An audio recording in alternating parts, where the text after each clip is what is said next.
They are weapons of war in the hands of God to execute his counsel.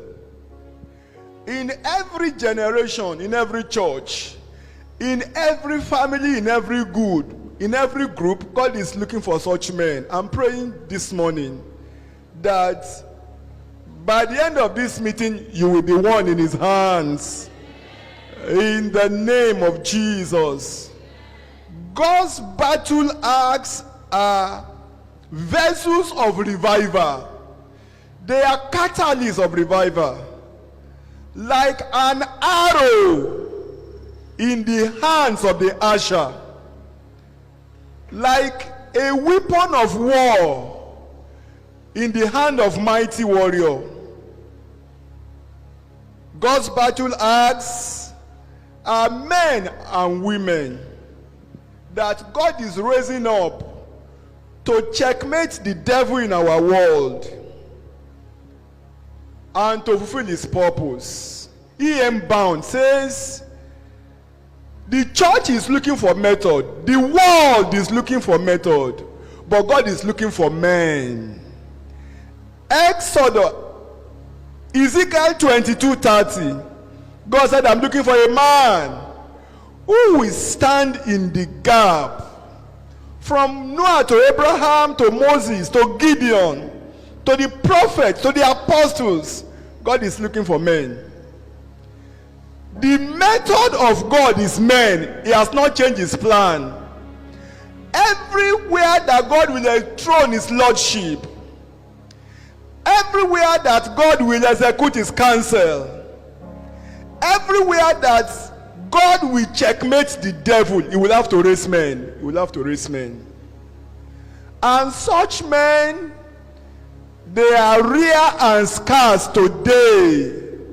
Because the church that's supposed to be the factory, the church that's supposed to be the place where such men are manufactured, we are not getting our bearing right. I'm praying that God will help us as a church in the name of Jesus. And this has nothing to do with age. Becoming a battle axe for God, becoming a battle axe in the hand of God, has nothing to do with your age. Josiah was just 8 in Israel when he executed the counsel of God for that nation. David was probably in his teenage years. 1 Samuel chapter 17 and verse 26 said, who is this uncircumcised Philistine that is defying the army of God? Even Saul, the king in the land, cannot come out to confront Goliath.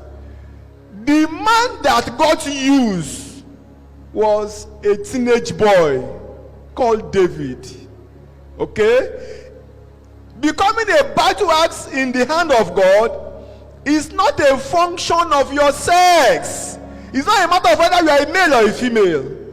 It's not a function of your tribe. Can I say this to you? It's not a function of your education. Education may be a necessary condition, but it is not a sufficient condition. Can I say that again? Your education may be a sufficient condition for God to use you as his battle axe. Because you see, education can give you access to some places that you may not have gotten into, you may not have reached if you don't have that education.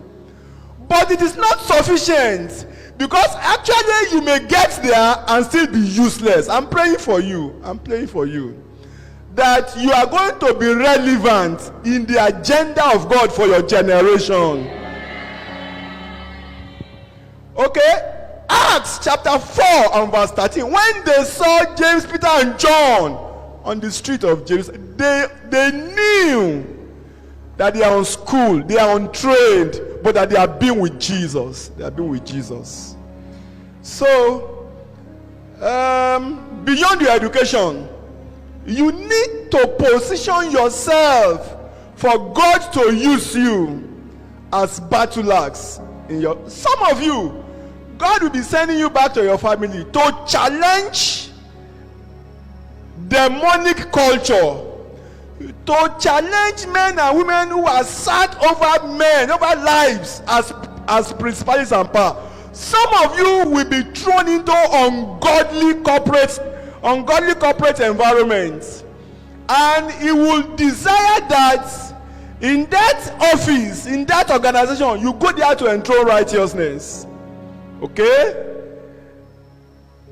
Acts chapter 26 and verse 19, God said concerning Paul, I'm sending you to the Gentiles to turn them from darkness to light, to turn them from the power of Satan to the power of God. That's what a battle axe is, to turn men.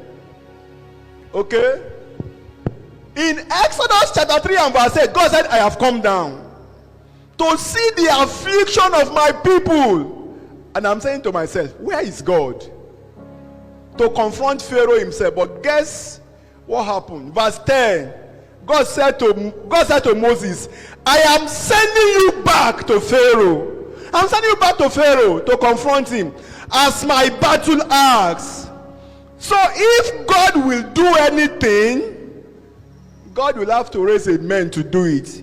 Jeremiah chapter 1 and verse 10, God said to Jeremiah, I have appointed you as prophet over nations, to uproot, to tear down, to destroy, to overthrow, to build and to plant. And to plant. Almost the same commission that God gave Cyrus from our text, Genesis 51, 20 to 23. My point is this: God has no alternative plan.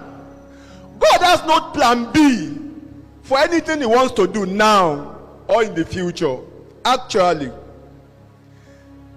the solution that God is bringing to us, the solution that God is bringing to our nation, is not in the hands of APC or PDP.